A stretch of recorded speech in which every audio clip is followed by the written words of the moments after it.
Right, let's talk a little bit about what to expect on show day. Now, as a first timer, the whole process is full of things that you didn't expect. And this doesn't end on show day. So in this section, all we're going to talk about is some simple expectations and practical tools that you can take away to make sure that you minimize stress on the day and also maximize the enjoyment of the experience as well. Okay, so we've got to talk about tanning, potentially makeup, hair, and just make sure that you know what time you're supposed to register, go backstage. You have a plan for the day as well, again, just to minimize stress. That plan might include timings of your meals, in which should have been communicated by your coach, but everything all in one. If you can just have a running order for yourself for show day itself, where you know what time you need to do what, and everything's going to run smoothly and you're going to have a great day. Okay, so let's talk about tan first. Tan, typically for most of us, unless you're of a very dark complexion, will be applied in 2 coats. So the first coat of tan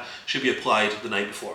If you've booked this with a federation that you've chosen to compete with, they will have sent you a running order or times in which they need you to be there for the first coat of tan days ahead of the show. Okay, so the week of the show, typically you'll have an email sent out to everybody telling you what times the first coat of tan will be, what time you need to arrive, and where the venue is. So you want to arrive for your first coat of tan the night before, freshly showered with exfoliated skin, but this should be a water shower. You shouldn't use body wash and you shouldn't use deodorant, because these products only act to block the tan's ability to settle into your skin properly. It can ruin the tanning, the look that the tan brings. Okay, so water shower only, and you go and get your first coat of tan in the time that they've specified, and you're not allowed to shower after. Okay, so that is you until you go to bed, you wake up the next day, and all the way until you come off stage, and then you're allowed to shower again. Okay, so it's your final shower, you go and get tanned.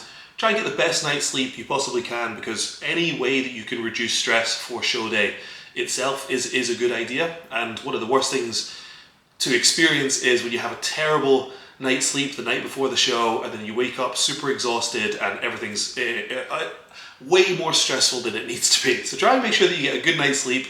Remember, you are sleeping in the first coat of tan.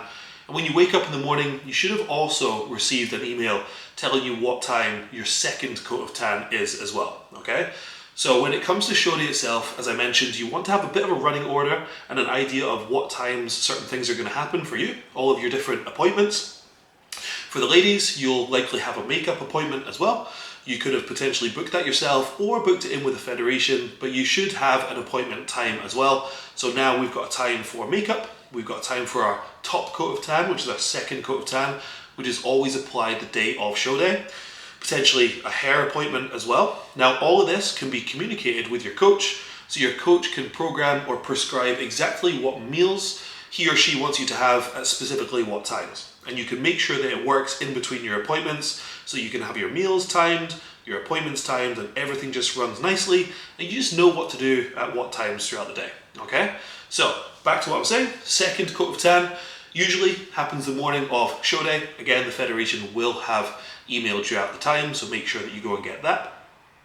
And then from there, you can go about your day. Makeup, hair, everything usually happens in the morning. And then as an athlete, you'll be expected to register at the desk at the venue in which you'll be competing with. Again, this is something that the federation in which you're competing with will have emailed you, days prior to the show, okay? So then throughout that, in between times, you actually find that you have quite a lot of time to practice your posing and potentially go and watch some of the other categories compete, which actually is a really good idea as a first timer, because you can get a feel for how the judges are judging the categories. You can also get a feel for how the organizers of the federation are kind of conducting and orchestrating the stage experience for the competitors and things like that. It's good to know what to expect. Now, as a general recommendation, in between all of your appointments and your meals, with the time that you have, the more time that you can spend with your feet up, relaxing, the better, okay? Because there's nothing worse than rushing around and you have nothing organized and you don't know what time everything's happening, and you're on your feet all the time, the whole day, and then you go on stage and the stress response and maybe some mild inflammation in the legs ultimately mean that you're carrying a little bit more water than you should on stage, and it can actually affect your look. Now, will it make or break you at this stage? Probably not, but it can be a consideration, and it can also flatten you out as well. If you've just gone through the peak week protocols, A lot of that is about making sure you come and arrive on show day as full as possible.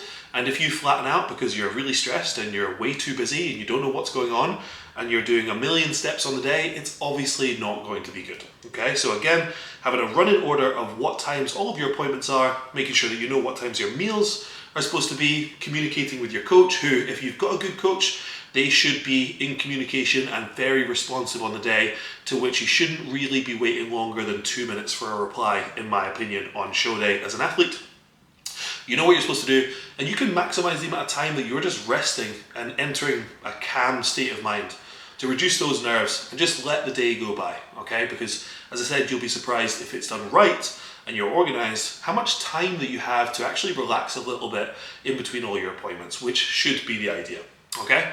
Now, all of this getting wrapped up potentially a couple of hours prior to when you're due on stage, which you should also have an idea, but given the federation's probably communicated it for you, what time the show's going to run and what time your category is going to be on stage.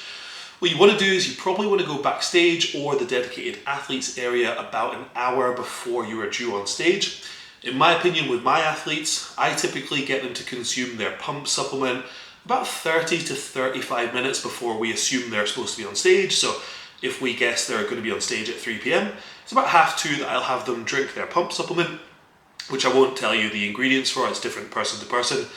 And then you're expected to pump up before you go on stage. Now, that in itself is something that people get very, very wrong. People will pump up way too early or way too late and stress out and try and rush things and ultimately sweat their tan off because they're getting themselves in a big state of stress.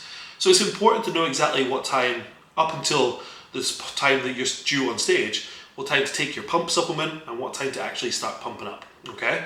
So if you've got a good coach, again, this should be part of your daily brief. With all my athletes, they know exactly what time I'm expecting them to do anything, and if anything changes on the day that's unexpected, I'm as responsive as possible to make sure that we correct things and alter the time where needed. Okay, so going back to what I was saying, you should probably take your pump supplement about 30 minutes before you go on stage, whatever time that is, and start pumping up about 15 to 20 minutes before you go on stage. There is such a thing as pumping up too much. We don't need a full workout where you're just going to sweat your tan off and ultimately step on stage and you've pumped up so early that you end up losing your pump on stage.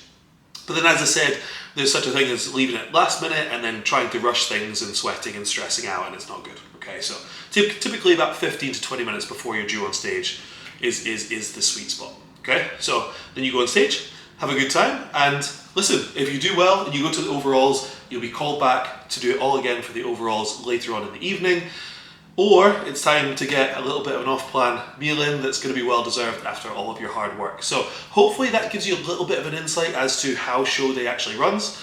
There's not much to it, to be honest. It's just about knowing what to expect and having some sort of a game plan in place with good communication with a good experienced coach, just to settle nerves, and that's what it's all about. Get the feet up, rest, stay nice and calm, and just enjoy the day. So if anybody has any questions, I should have left my direct work WhatsApp number in the initial information page on the homepage of this resource hub. If you have any questions, don't hesitate to drop me a message that's a little bit more specific to your circumstance. I'd be more than happy to help you out. Okay, so hope this helps, and I will catch you in the next one.